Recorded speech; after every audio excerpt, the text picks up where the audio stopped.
So thank you very much for this opportunity to discuss how technology in emergency and complex responses can occur.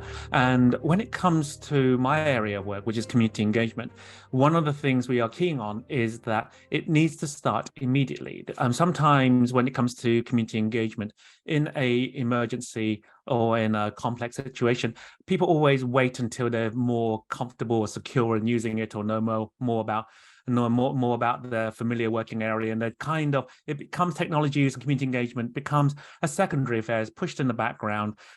First of all, people always think, as once a humanitarian once said out loud was, there's no need to engage the community, we know what they want. The question is that actually the case? Because when in an emergency and complex context, what is the first thing people look for?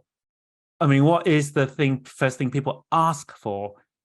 That's a very big question. And if you look at how people behave and react in these situations of crises, especially urgent crises, it turns out quite often the first thing people really look for and engage in is information. What is happening? They ask for connection. Where is everybody? Where are friends, family, aid, support?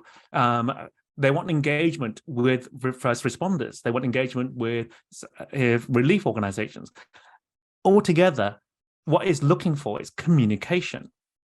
And it's usually, it goes on, what is happening is a very urgent question. Friends and family, but also what dangers are there? Why did this happen? Who is here to help? Now, if a load of white helicopters fly in, who are these people? A load of white trucks drive in, who are these people? And not all white trucks are friendly. So when it comes to when it comes to need, do the people coming to help know what the need is? So people want to know is, how do I let people know what I truly want, what I truly need? And one of the things that in one situation people worked to ask for was, we truly need to live somewhere else than where you're building this camp, because they knew in 3 months' time this area was a floodplain. But how do you tell people that? It's communication. But also it's just as important for the communication to work for the people responding as well, because they also need to know what the dangers there are, and local people would know better what the dangers are quite often. They also want to deliver aid and help. So what do the people want, rather than guessing? And that comes, giving the wrong thing can lead to all kinds of riots and protests, which hamper responses. What are the priorities, because people will resist lower priority items of help and go for higher prioritizations of help. Communication will help do that. And most of all, is communication is needed to gather the feedback to answer these questions. So that's the basic thing is about that. And we all know that with technology, things have moved very quickly. And there is the uncertainty of information. It's very important to fundamentally understand before we move on, is because the opposite of information is not a lack of information, it is rumor. And we discussed, I'm sure we've all discussed and heard about how people will seek out clear, simple narratives. If no official truth or narratives are forthcoming, people discuss and work with each other. And not all of it is malicious. Some of it is misinformation, which is unintentionally false and incorrect, from people just picking up bits and pieces of information which may not be official from different places.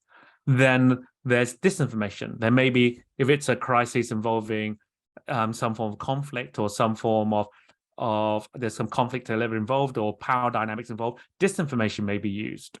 So we're talking here about people deliberately misinforming, address this. And this is all in the firmament, and that's moving around where people are discussing these things. So urgent and immediate two-way engagement is just as important as just information sharing and one-way information. It must be two-way engagement. And things to remember is that the pace of information flows is where people are, where people move and people discuss. That is the speed of information flowing. And with technology and social media and internet-based communication, this could be from the beginning of the chain to the end of the chain, which may be continents wide. So it's very important to be engaged and working in this straight away to understand this. It is important to take part in the conversations are essential. Lots of feedback systems and technology systems are official.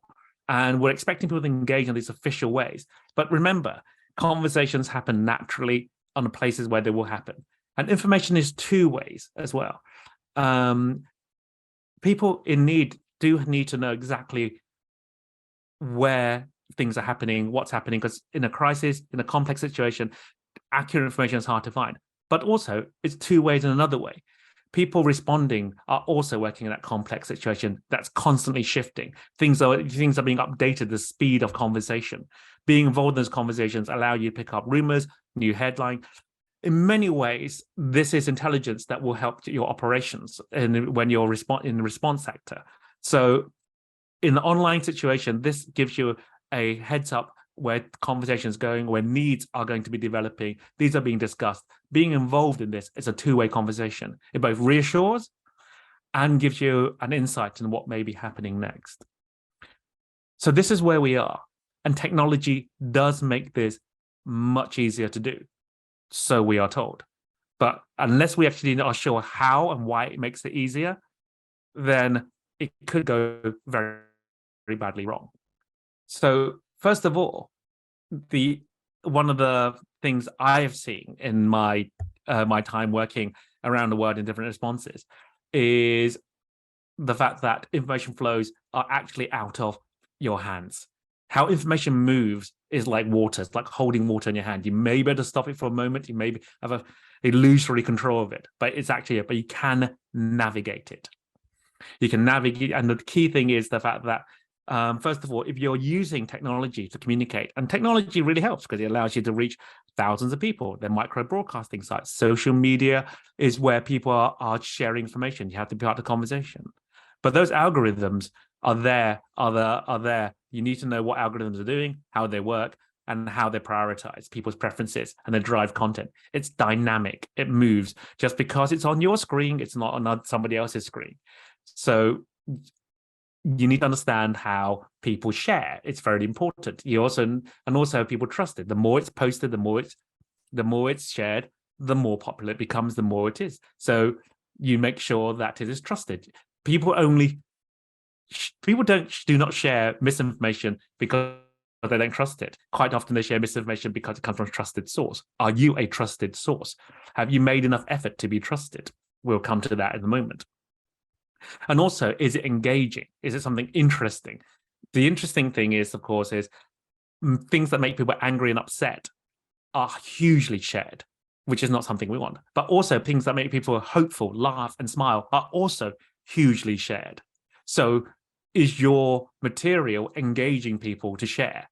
So technology in an urgent situation, people are, in a complex situation, in a emergency, reassurance, what's happening next, clarity. These are all things people are looking for in their communication. Are yours acting in that way, or is it just a post you put up? And the engagement has to be continuous. So technology can help engage and reassure people, but very importantly, it must be familiar. When it all comes back to dialogue. People talk and understand each other in the way they know best. We do, so if you're moving in to work in an area with refugees, do you understand what is the preferred way of communicating by refugees? What are their preferred channels of communication?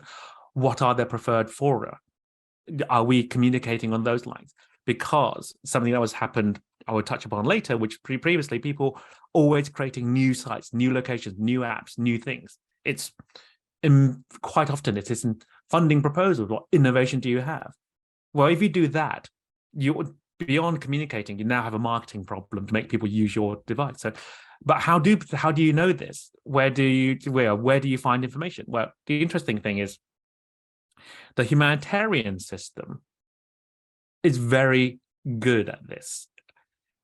If you look at most responses we've been on, there are plenty of information about information ecosystems, preferred channels of engagement, digital and electronic and other technological based things, including media. Never forget the fact that media in many places is still the biggest engagement tool. So the example that CDAC had, which is interesting, was CDAC was in 2020, a year before the invasion of Ukraine, CDAC started working on a media landscape and community engagement location for Ukraine. At the time, tensions were building, and it was foreseeable war may take place. That guide was published the week the war took place, the invasion of Ukraine started. That report was available for people to use for people to working in Ukraine. It outlined demographics, preferred communication channels, different social media networks, communication technology. It was there written for people, and also guides other guides through ITU and other organizations. Very rarely are we ever going to work in a place where there are no previous information on preferred electronic technological useful information that will help build our engagement apps. Now, it is important, as the title of this presentation is, that we move quickly. Later is always too late. But it is also important to understand that while speed is essential, understanding of how people talk, how people engage, what's the preferred ways of engaging is equally important. Both are equally needed. If your digital engagement is to succeed, both must be understood. Otherwise, what you've created is a lot of content that's not being looked at. As a case in point, we're doing something on people being cold, looking for warmth, and where to find warm weather. Urgent crisis happened in Greece, over the winter.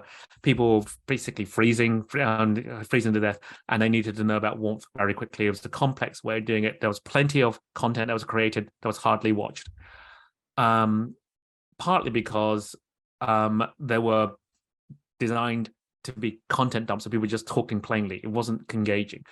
It's not the preferred way of working. A series of conversations put online with people talking had much higher take-up, because even if you got the channel right, the social media channel right, the way of engaging, what is actually popular, which turned out to be narrative-based conversation, was working better. So you need to have a quick look at this. Otherwise, content created timely is good. Content created timely and engaged is much better. So this kind of leads to language understanding.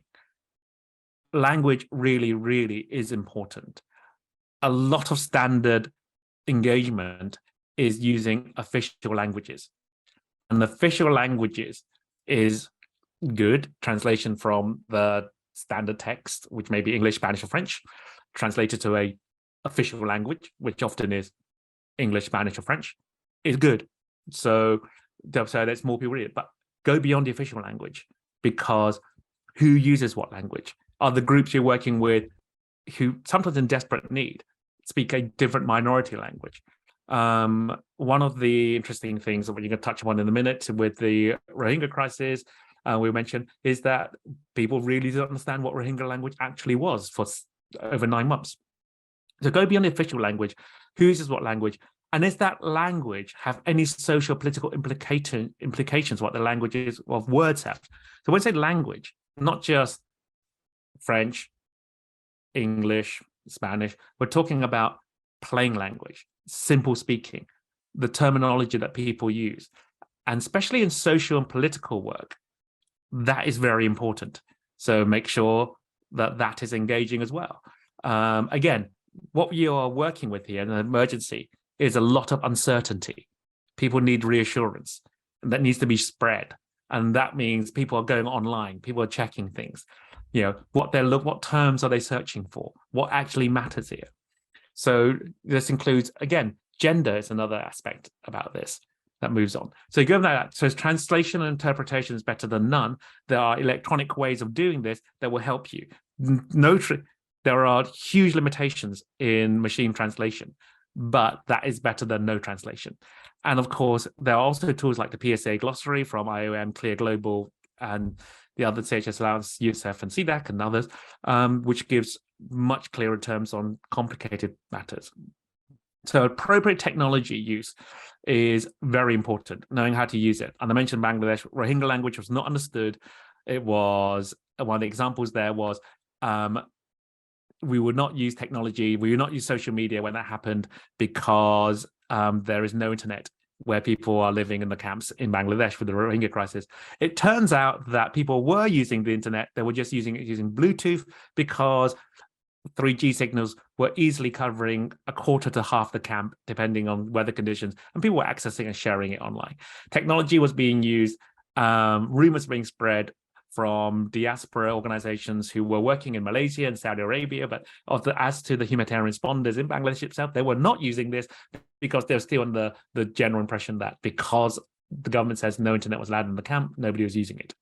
Use appropriate technology.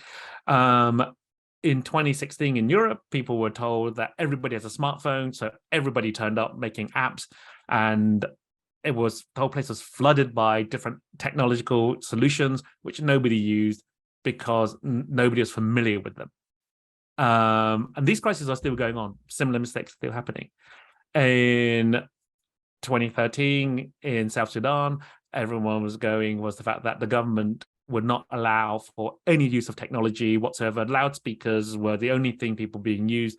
And then, for a immediate start of implication of technology, the regulatory aspect, radio station was used, radio distribution was allowed, and suddenly 100,000 people could listen to radio. In 2023, the same thing is happening with internet, where inappropriately, a lot of people going, wow, now that people have 10 years of this, they can use their smartphones, everyone has smartphones.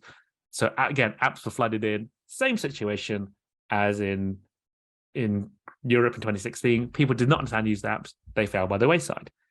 The appropriate technology changes and shifts. And the reason I put these three crises up in particular was because lessons from each one of these was moved to the next one, and it didn't work. So they assumed that technology didn't work. The technology worked if you adapt it. Contextualization is important. And they devolve. So what didn't work before worked later. And what worked later didn't work somewhere else. But didn't stop people trying to do the same, moving one to the other. So when it comes to appropriate technology that you have and how you use it, is use what is available. It could be low to medium tech. In collecting feedback, you might want to use voice recorders rather than writing things down. Voice recorders is a fantastic way. They can be uploaded. They can be shared centrally. You're going to be central enumerators could transcribe them. You may have automatic transcription in a popular language, which will allow you to actually analyze and use more feedback than you would use before. Handheld radio sets for rapid communication networks. If you're in an emergency, again, you may be allowed to use VHF radio sets and distribute them. Again, what you're working on here is against the time of information, rumor, and reassurance, and evolving and changing situations are moving at the speed of the response. Waiting 6 months means confusion, misunderstanding, especially marginalized people who lack connection, who may be missed out. Marginalized people are not included if you do not listen and hear. And that starts from the beginning, unless you want to marginalize people from the beginning. So portable radio broadcast sets are available for broadcasting programs. Just radio is not one program. Radio can be multiple programs during the day. It would work. Social media, they can work in context of social media channels. You could use loudspeakers linked to listening groups, linked to digital recorders. Network things together for greater effect. Ultimately, when it's technology, don't reinvent the wheel. When there are existing communication platforms in an emergency, don't invent anything. Likely no new ones are needed anyway. Use the tools and apps that affected people are already using, especially in a complex situation in which it's hard to navigate. See what is there, work with it. There are maybe government channels and maybe private channels. Don't ask people to adopt a new technology or get in touch to access information with you when there is a way for you to get in touch within the system that is already existing. Thank you. Any questions?